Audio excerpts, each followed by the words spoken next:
नमस्कार बच्चों, कैसे हो आप सभी। स्वागत है आप सभी का।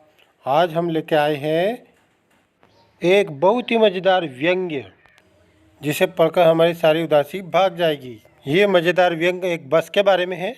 जी हाँ, एक बूढ़ी बस के बारे में। तो ये व्यंग्य जिसका नाम है बस की यात्रा, जो कक्षा 8वीं की हिंदी बसंत भाग 3 के पाठ 3 से लिया गया है और इसके लेखक श्री हरिशंकर परसाई जी है। तो आइए थोड़ा सा अब लेखक के विषय में जान लेते हैं। लेखक श्री हरिशंकर परसाई जी का जन्म 22 अगस्त 1924 को हुआ था और ये हिंदी के प्रसिद्ध लेखक और व्यंग्यकार थे। उनका जन्म जमानी, होशंगाबाद, मध्य प्रदेश में हुआ था।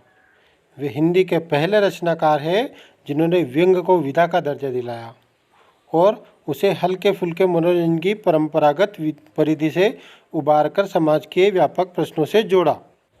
10 अगस्त 1995 को इनका निधन हो गया था। ये शुरू करते हैं। इस पाठ में हरिशंकर परसाई जी ने बहुत ही सुंदर व्यंग्य किया है।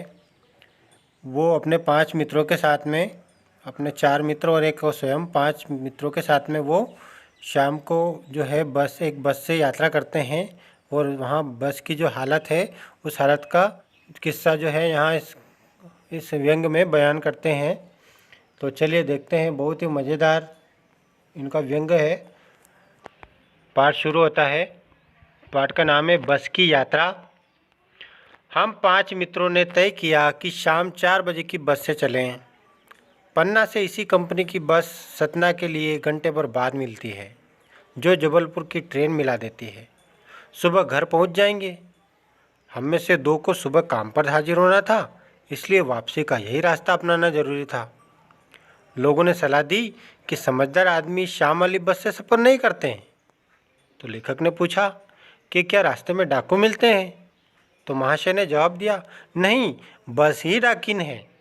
ये बस ही डाकिन है। डाकिन अर्थात चुड़ैल। इस प्रकार बस की इस प्रकार की हालत है। बस को देखा तो श्रद्धा उमड़ आई। श्रद्धा मतलब प्रेम। खूब वयोवृद्ध थी, वह खूब बूढ़ी थी। वयोवृद्ध यानी बूढ़ी। सदियों के अनुभव के निशान लिए हुए थी। लोग इसलिए इससे सफ़र नहीं करना चाहते थे कि इसकी वृद्धावस्था से इसे कष्ट होगा, मतलब इसके बुढ़ापे में इसको कष्ट होगा, इसलिए इससे कोई सफ़र नहीं करना चाहते थे। यह बस पूजा के योग्य थी, उस पर सवार कैसे हुआ जा सकता है? जो बस पूजा के योग्य थी उस पर कैसे सवार हुआ जा सकता है? बस कंपनी के एक हिस्सेदार भी उसी बस में यात्रा कर रहे थे। यानी हिस्सेदार का मतलब होता है पार्टनर। तो वो बस कंपनी के जो एक हिस्सेदार थे वो भी इसी में जा रहे थे, इसी बस से जा रहे थे। हमने उनसे पूछा, यह बस चलती भी है? वो बोले, चलती क्यों नहीं है जी, अभी चलेगी। हमने कहा, वही तो हम देखना चाहते हैं, अपने आप चलती है या? जी हाँ, और कैसे चलेगी? गजब हो गया, ऐसी बस अपने आप चलती है। हम आगे पीछे करने लगे, यानी आगे पीछे घूम कर देखने लगे।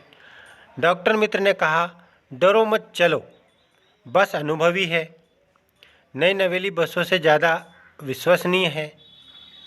विश्वसनीय यानी कि विश्वास के योग्य, कि ये नवीन नवेली जो बसें हैं उनसे भी ज़्यादा विश्वास के योग्य है। हमें बेटों की तरह प्यार से गोद में लेकर चलेगी। हम बैठ गए। जो छोड़ने आए थे वे इस तरह देख रहे थे जैसे अंतिम विदाई दे रहे हैं। उनकी आंखें कह रही थी, आना जाना तो लगा ही रहता है, आया है सो जाएगा, राजा रंग फकीर।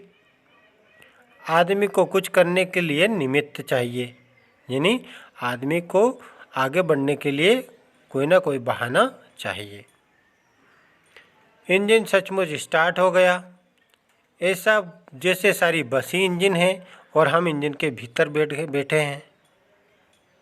कांच बहुत कम बचे थे, जो बचे थे उनसे हमें बचना था। हम फौरन खिड़की से दूर सरक गए। इंजन चल रहा था, हमें लग रहा था कि हमारी सीट के नीचे इंजन है। बस सचमुच चल पड़ी और हमें लगा कि यह गांधी जी के असहयोग और सविनय अवज्ञा आंदोलन के वक्त अवश्य जवान रही होगी। उसे ट्रेनिंग मिल चुकी थी। यानी गांधी जी का असहयोग आंदोलन और सविनय अवज्ञा आंदोलन। गांधी जी का असहयोग आंदोलन क्या है? गांधी जी के नेतृत्व में चलाए जाने वाला यह प्रथम जन आंदोलन था और सन 1919 में अमृतसर पंजाब में जब जनरल डायर के द्वारा जब जलियांवाला बाग हत्याकांड में गोलियां चलाई गई तो उसमें कम से कम 1000 लोग मारे गए थे और 1700 हुए थे। और उसी के जो फलस्वरूप है 1920 में भारत की जनता ने गांधी जी के साथ मिलकर के अंग्रेजों का सहयोग न करने का निश्चय किया। इसे ही असहयोग आंदोलन कहते हैं। इसमें भारतीयों ने अंग्रेजों की नौकरियां छोड़ दी और हर कार्य में उनका असहयोग करने लगे। और सविनय अवज्ञा आंदोलन में ब्रिटिश साम्राज्यवाद के विरुद्ध जो भारतीय राष्ट्रीय कांग्रेस द्वारा चलाए गए जन आंदोलन में से एक था और इसकी शुरुआत 6 अप्रैल 1930 को हुई थी। जो भारतीय राष्ट्रीय कांग्रेस ने सन 1929 के जो लाहौर अधिवेशन हुआ था उसमें ये घोषणा कर दी थी कि उसका लक्ष्य जो है भारत के लिए संपूर्ण स्वाधीनता प्राप्त करना है या पूर्ण स्वतंत्रता प्राप्त करना है। चलिए आगे। तो इसी प्रकार वो बस एक दूसरे से असहयोग कर रही थी। उसे ट्रेनिंग मिल चुकी थी। हर हिस्सा दूसरे से असहयोग कर रहा था। पूरी बस सविनय अवज्ञा आंदोलन के दौर से गुजर रही थी। सीट की बॉडी से असहयोग चल रहा था। सीट का बॉडी से असहयोग चल रहा था। कभी लगता सीट बॉडी को छोड़कर आगे निकल गई है, कभी लगता कि सीट को छोड़कर बॉडी आगे भागी जा रही है। 8-10 मील चलने पर सारे भेदभाव मिट गए। यह समझ में नहीं आता था कि सीट पर हम बैठे हैं, यह सीट हम पर बैठी है। एकाएक बस रुक गई। मालूम हुआ कि पेट्रोल की टंकी में छेद हो गया है।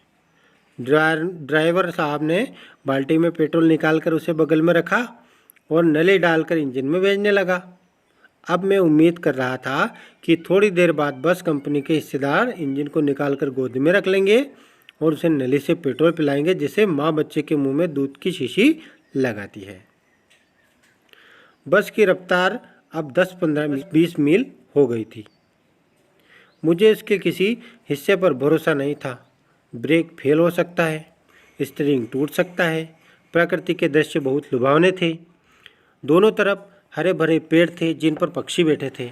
मैं हर पेड़ को अपना दुश्मन समझ रहा था, क्योंकि जो भी पेड़ आता उससे मुझे डर लगता था कि इससे बस टकरा जाएगी, वह निकल जाएगा तो दूसरे पेड़ का इंतज़ार करता। और जो झील दिखती तो सोचता कि इसमें बस गोता लगा जाएगी, यानी कि बस इसमें कूद जाएगी। एकाएक फिर बस रुकी। ड्राइवर ने तरह तरह की तरकीबें की और वह चली नहीं। सविनय अवज्ञा आंदोलन शुरू हो गया। कंपनी के हिस्सेदार कह रहे थे, बस तो इस फर्स्ट क्लास है जी, यह तो इत्तेफाक की बात है। यानी बस तो बहुत ही अच्छी है, बस में कोई प्रॉब्लम नहीं है, लेकिन ये तो संयोग की बात है। इत्तेफाक यानी संयोग की। क्षीण चांदनी में वृक्षों की छाया के नीचे वह बस बड़ी दयनीय लग रही थी। लगता जैसे कोई वृद्धा थमकर बैठ गई हो। हमें ग्लानि हो रही थी कि बेचारी पर लटकर हम चले आ रहे हैं। अगर उसका प्राणांत हो गया तो इस बियाबान में हमें उसकी अंत्येष्टि करनी पड़ेगी।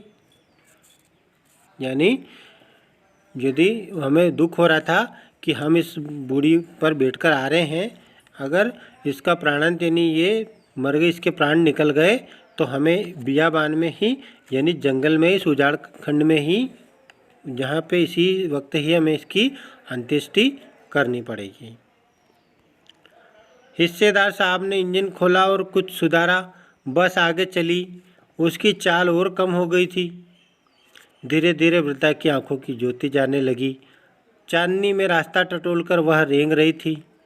आगे या पीछे से कोई गाड़ी आती दिखती तो वह एकदम किनारे खड़ी हो जाती और कहती, निकल जाओ बेटी, अपनी तो वह उम्र ही नहीं रही। एक पुलिया के ऊपर पहुँचे ही थे कि एक टायर फिस करके बैठ गया। वह बहुत ज़ोर से हिलकर थम गई। अगर स्पीड में होती तो उछलकर नाले में गिर जाती। मैंने उस कंपनी के हिस्सेदार की तरफ पहली बार श्रद्धाभाव से देखा। वह टायरों की हालत जानते हैं, फिर भी जान हथेली पर लेकर इसी बस में सफ़र कर रहे हैं। उत्सर्ग की ऐसी भावना दुर्लभ है। सोचा इस आदमी के साहस और बलिदान का सही उपयोग नहीं हो रहा है, इसे तो किसी क्रांतिकारी आंदोलन का नेता होना चाहिए था। अगर बस नाले में गिर पड़ती और हम सब मर जाते तो देवता बाहें पसारे उसका इंतजार करते, कहते वह आदमी आ रहा है जिससे एक टायर के लिए अपने प्राण दे दिए, मर गया लेकिन टायर नहीं बदला। दूसरा घिसा टायर लगाकर बस फिर चल पड़ी। अब हमने वक्त पर पन्ना पहुंचने की उम्मीद छोड़ दी थी। पन्ना कभी भी पहुंचने की उम्मीद छोड़ दी थी। अरे पन्ना क्या, कहीं भी कभी भी पहुंचने की उम्मीद छोड़ दी थी। लगता था जिंदगी इसी बस में गुजारनी है और इससे सीधे उस लोक को प्रयाण कर जाना है। प्रयाण कर जाना यानी कि पहुंच जाना है, प्रस्थान कर जाना है। इस पृथ्वी पर उसकी कोई मंजिल नहीं है। इस पृथ्वी पर उसकी कोई मंजिल नहीं है। हमारी बेताबी तनाव खत्म हो गए। हम बड़े इत्मीनान से घर की तरह बैठ गए। इत्मीनान यानी आराम से घर की तरह उसमें बैठ गए। चिंता जाती रही, हंसी मजाक चालू हो गया। हरिशंकर परसाई। इस प्रकार से ये पाठ यहीं समाप्त होता है। इस पाठ के प्रश्नोत्तर अब हम अगले भाग में देखेंगे। तब तक के लिए धन्यवाद, नमस्कार, आपका दिन शुभ हो। ये पाठ आपको कैसा लगा कमेंट में ज़रूर बताएं।